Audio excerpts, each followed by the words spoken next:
Welcome. Come spend some quality time with me as I sew this bag completely from scratch.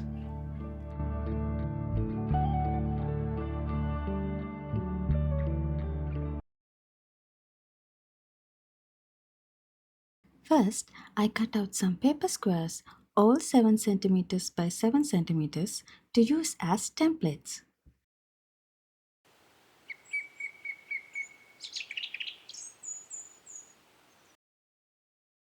This is the printed fabric that I'm using.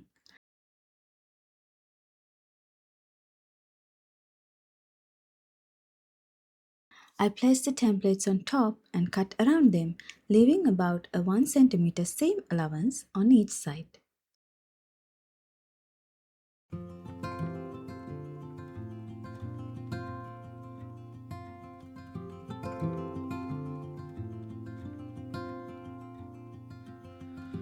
Close to violet on a Sunday, nearly made it into bloom.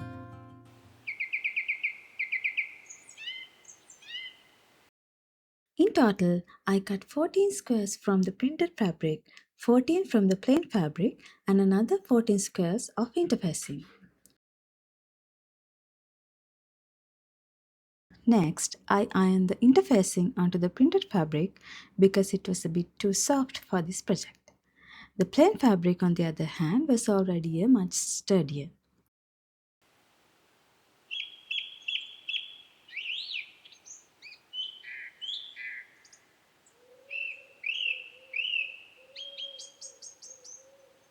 Then I placed the paper template in the center of each fabric square and traced a sewing line around it.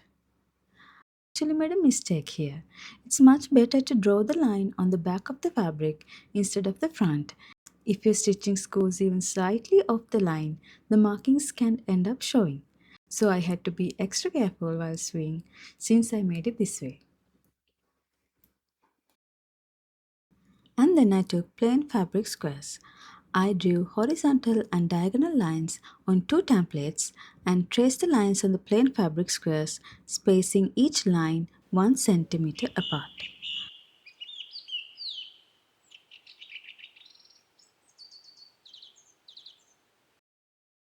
I only wanted the lines to be faint enough to guide my stitching so they disappear once I do decorative stitches on them. So now I have 7 horizontal and 7 diagonal pieces from the plain fabric. This is my sewing machine, a Singer heavy duty, and I absolutely love it. It comes with a variety of decorative stitches. For this project, I am mostly using the stitches in the third category, and I can adjust both the stitch width and the length using these buttons. And now that all the guides are ready, it is time to finally start sewing. For the decorative stitching, I used two shades of green thread, dark green and light green. They are closer to the shades of sage, I think.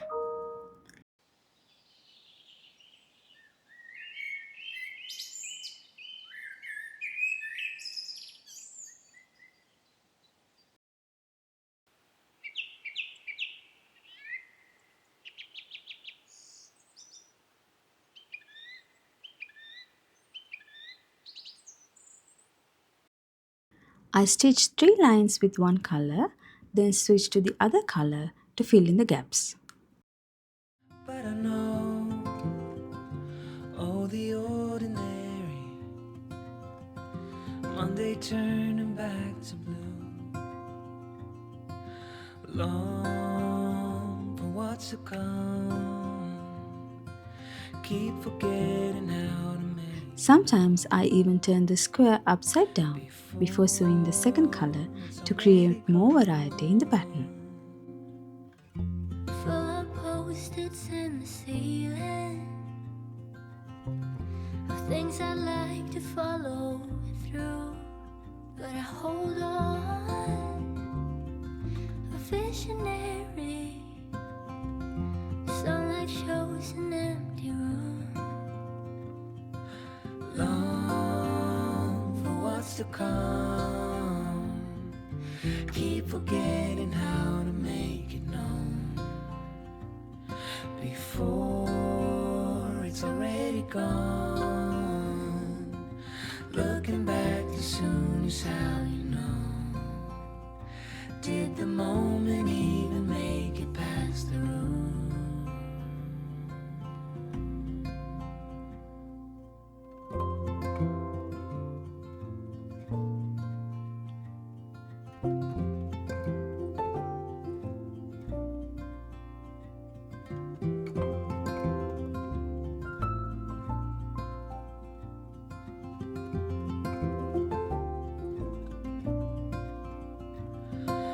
Long for what's to come. Keep forgetting how to make it known before it's already gone. Looking back too soon is how you know. Did the moment even make it past the room?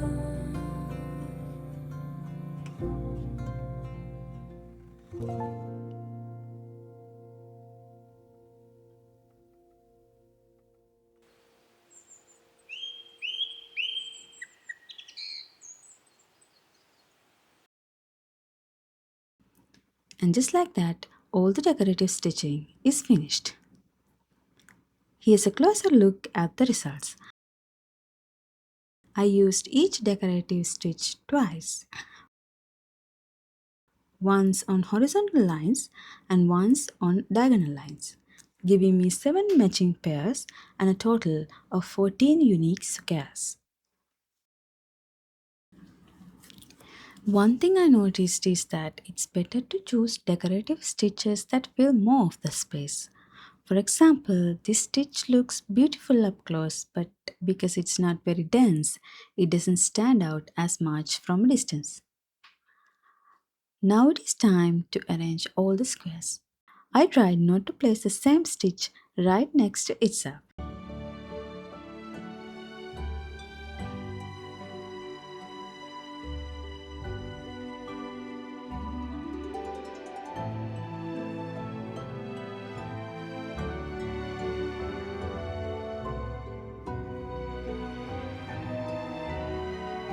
And so, here's the layout I finally decided on.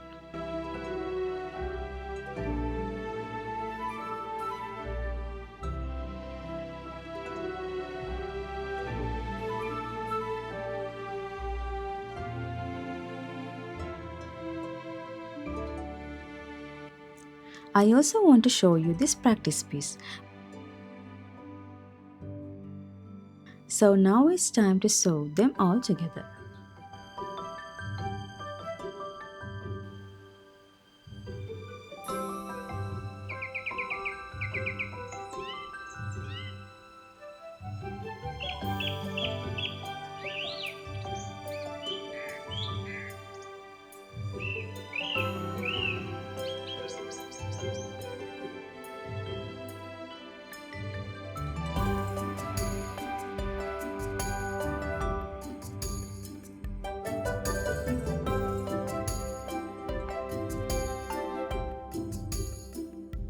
Now the patchwork panel is complete. Here's what the back looks like.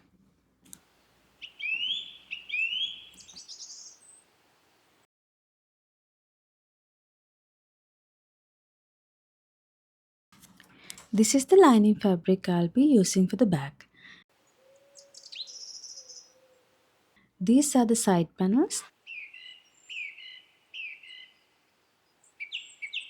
These pieces will hold the main zipper and these strips will become the handles. I also cut matching pieces from the lining fabric.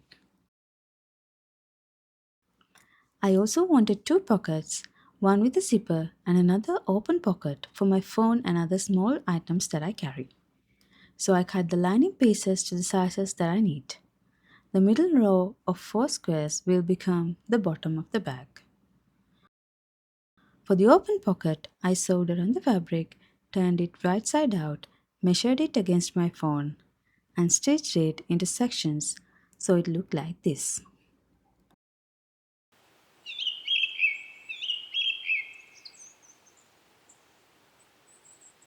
And as for the zippered pocket, I drew a rectangle slightly smaller than the zipper,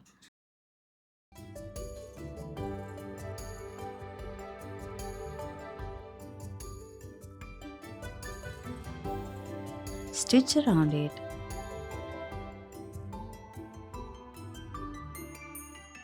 carefully cut through the center,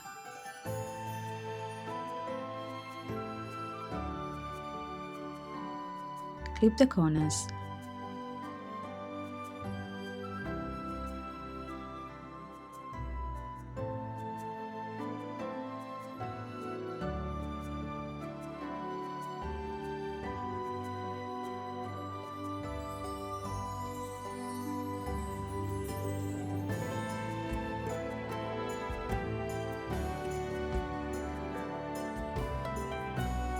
and turned it right side out.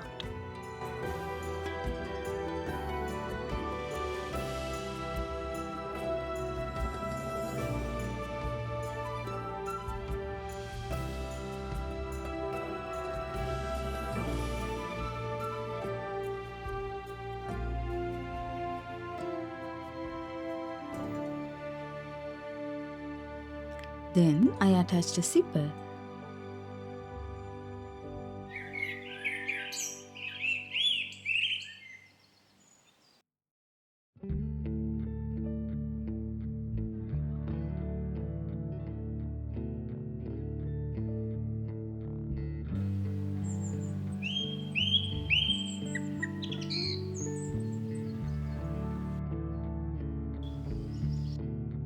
and sewed it around.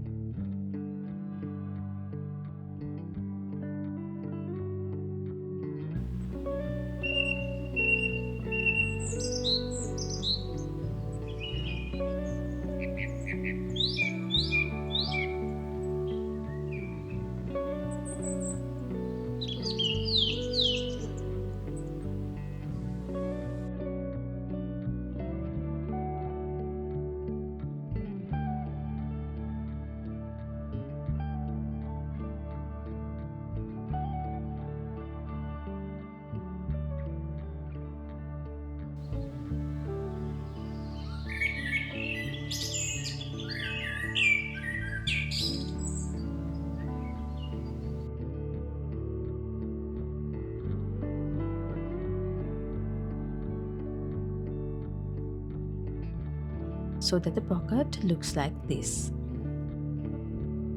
I also sewed the side panels, and with all that, the lining is complete. I'm sorry I couldn't film, but one thing I want to highlight is that I kept a small opening while attaching the side panels into the lining. It is important to leave it that way, you'll see why later at the video. Next come the straps. Ironing them first made everything much easier.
Then I decided to add these gold buckles because I thought they'd give the bag a more elegant look.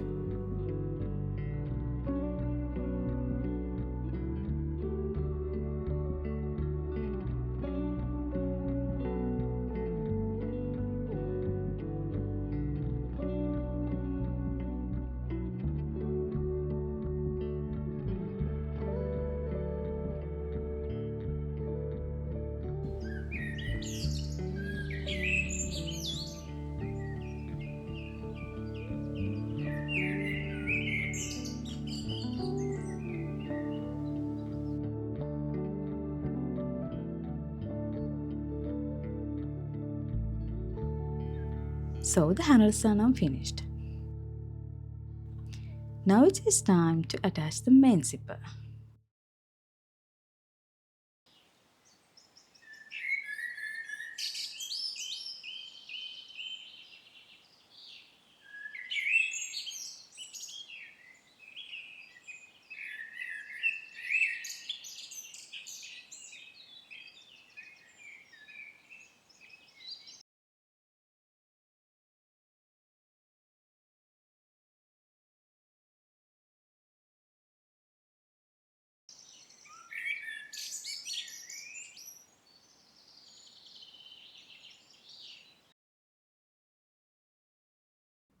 And just like that, the zipper is also done. At first, I wasn't planning to add any padding, but I had some leftover padding from another project, so I thought, why not? After attaching the side panels, it was finally time to assemble everything. First, the handles.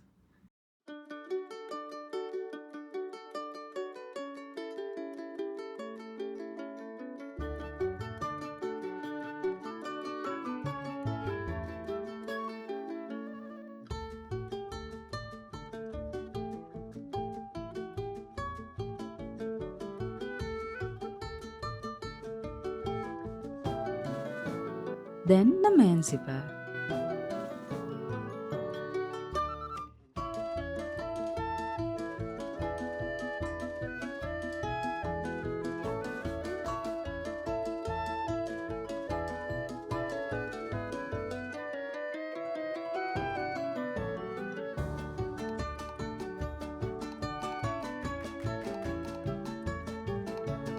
And finally, the lining. At almost every step, I added a line of top stitching to keep everything securely in place.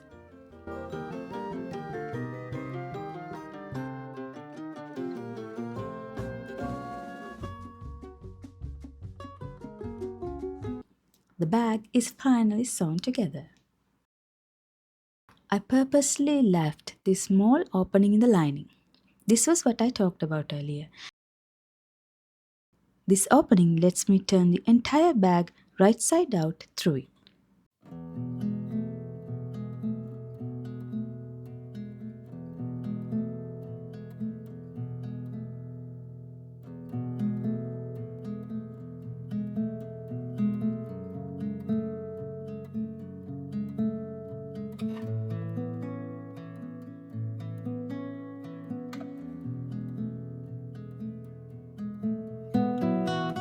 And now that the everything is flipped, all that was left is to stitch the opening closed.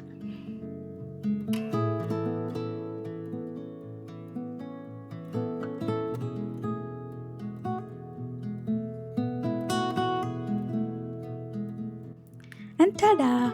My handmade bag is finally finished. Thank you for spending your time with me. I hope you enjoyed it. See you next time.